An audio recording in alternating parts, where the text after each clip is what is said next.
and Kazakhstan is the biggest part of this vision. We call it the Eurasia Science Sci-Tech Platform. I have written this initiative is far beyond initiative now. There are a number of actual projects which are running. And it's to support the sustainable long-term growth of the region. Before we move into talking about the projects, what I had said earlier on about these established focus science park and innovation centers. What do I mean by that? So I want to discuss that just briefly with you.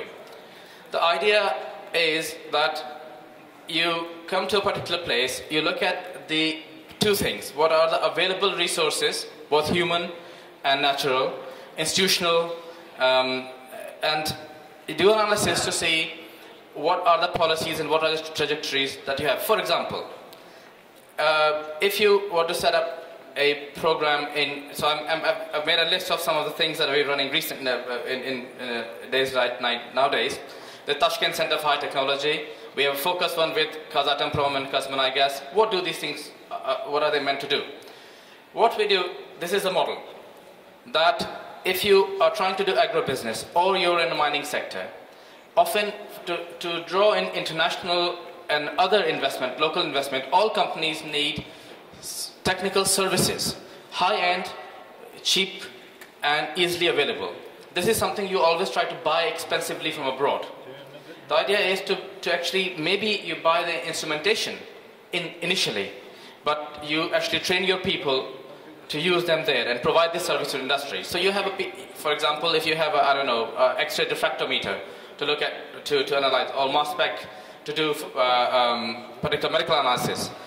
What you do is, in our model, you give 20% of the time on this instrument, which is supported by the government or other venture money, to do blue skies research, to try to just, break the barriers. But other 80% is sold to industry for services. And that brings in the income. But no, it brings more than the income. It actually creates a link between the industry and the scientific establishment without scientists having to give away their blue skies research. In fact, it supports that. And this model continues further on. When the industry encounters new problems, they come and ask for solutions through these centers. That creates new IP. That new IP generates new companies. Then it becomes a connected up ecosystem. And this is where what I wanted to particularly stress, for example, our project to do with Kazatomprom. A very simple story that there is a fantastic old and very well functioning facility called Ulba Metallurgical Combinat in East Kazakhstan. That produces a particular metal called beryllium copper, which is useful and important in a number of industries. Beryllium bronze, as you say in Russian. That is marketed out from this facility for a price of maybe $2 or $3 a kilo. But when in Cambridge or in Harvard or in Göttingen we buy the metal for our work, we pay 300 pounds or 300 euros a kilo for that. Why? It is because of the lack of services in Kazakhstan, despite you produce all of this, to benchmark it, to get certification. And that means, what I'm alluding to here is how services give you access to global supply chain and pricing models, which you can value add. So if you focus on rare earth wealth of Kazakhstan, it is massive, it's very rich. But it's not China, it's not other big producers. So what can Kazakhstan do? What Kazakhstan or countries like Kazakhstan can do is to develop new IP based on this kind of research. So if the Chinese are going to do, or the Americans are going to do the next chip or next piece of metal, they have to rely on your patent. And this is the time you need to start thinking about that. How do you value add? You move away from commodities to value-added high technology schemes. And this is what these centers are specially designed to generate. So through this unique offering of latest technical services and the human concept, and of course I've put Cambridge because this is the model that I was talking about, but it doesn't have to be Cambridge. The right partner you can find to do this thing. It's the first step towards creating an innovation ecosystem. Innovation cannot be just a policy. Innovation cannot just be a university activity. It needs to be a full connected up ecosystem. And that's, you need something, a seed through which it can grow out. And that's what my message here today is. So moving forward, so we have actually set up something called a Kapitsa Innovation Unit, which is a part of the SciTech program, which actually brings together companies in Cambridge area to work with partners abroad. And today we had a discussion with Samruk Kazinat and other partners. We signed an agreement with National Innovation Fund, which we are very, very happy to actually put some of these things into practice. And what I wanted to say finally was that if we look at all of these things that I'm talking about, the many models presented to you today, by me, by others, I think more than any of these models, what Kazakhstan needs is a capacity to select what it needs to buy from abroad. People are going to sell, even me, we want to sell you things. The buying is one thing. You need a very high-end capacity to select what is essential for you, what is good for you. And that's why I want to leave you with something quite different from what I've been talking about. It's a controversial topic, and I've been talking to your Ministry of Education about this, and not just yours, but many others. This last point that I want to make. There is this asymmetry in global science and technology. It's very interesting asymmetry. That North American, Northern European, British, American, Anglo-American systems of education are considered to be superior to everything else. There is a point. However, what is very interesting is that these same systems are today unable to produce both enough or good enough people for their own graduate programs and their own industry. And they need to import from those very countries, including Kazakhstan, India, Russia, China, to meet that need. And you are under pressure to change your education system. So be careful. Think what you're buying, whether it's technology, whether it's education, whether it's the ecosystem. And I will end with that slightly controversial note. Thank you.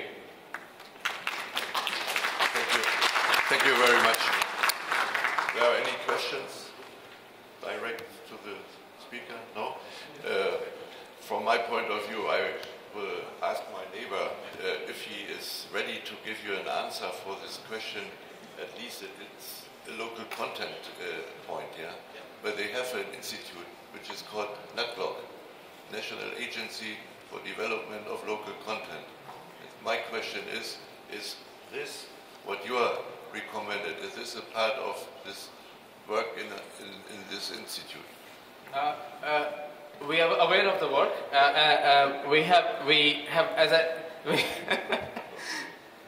have been, of course, we know each other as well, but we have no direct connection with this thing. And I think I wanted to just critique this word local content. Local content is an important part.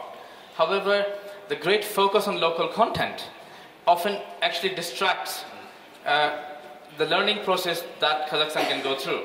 Because many companies coming in, BG or Shell or whatever, they get so focused on local content, they forget to share the global experience. Kazakhstan is aspiring to be a global player, and it is in many ways. And I think the local content is building capacity to not just grow your particular economy or your particular system, but being a stepping stool in being able to grasp and understand how the bigger processes are going. And that's why I didn't talk much about it, but how you place yourself in global supply chain and how you negotiate that place is very important, and I think that's the message. Yeah. Okay, thank you very much again. So, I have to look to my watch, and we are just in time. We believe that our lead speaker will come back. Mr. Varoncelli, it's up to you now to tell us something about growth in European companies and business, in productivity. Hello, thank you, good evening. My name is Carlo Baroncelli. I am a visiting professor of Politecnico di Milano and one of the founders of Solving Efeso. Solving Efeso is a consulting group in 24 countries with 45 different nationalities. I would like to take you a different perspective. We have heard different point of views about innovation, but we work for. We are proud to work for blue chips around the world, and mainly in Europe. And so we have seen that innovative companies and high-performing companies, they have something similar in the way they manage their internal organization. So my speech will be more related to the way these companies work from the internal side. So what the speech comes from a research, an internal research we did on 106 plants that we followed for 5 years. These plants belong mainly to multinational groups, European multinational groups. And we plotted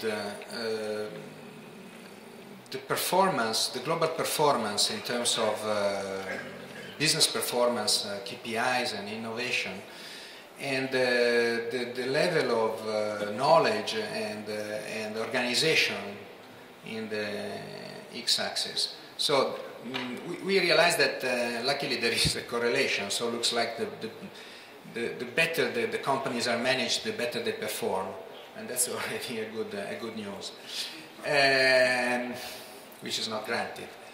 And so we wondered what distinguish high-performance organizations, so that the organizations that are either performing very well and with a very good methodology application. And the first point is related to strategy. We have seen that most of these companies don't rely on a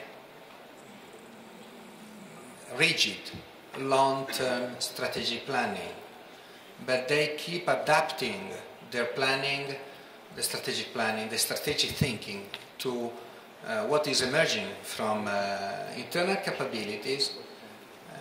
I listened very carefully to the lesson from Malaysia, our Malaysian colleague, and it was very interesting. And external ecosystem, which is changing every day. So basically the realized strategy is not exactly what was the intended strategy at the beginning. There is an example from Robert Garanti saying about Walt Disney. When he started creating Mickey Mouse, he did not have in mind to become the first company in the world about entertainment.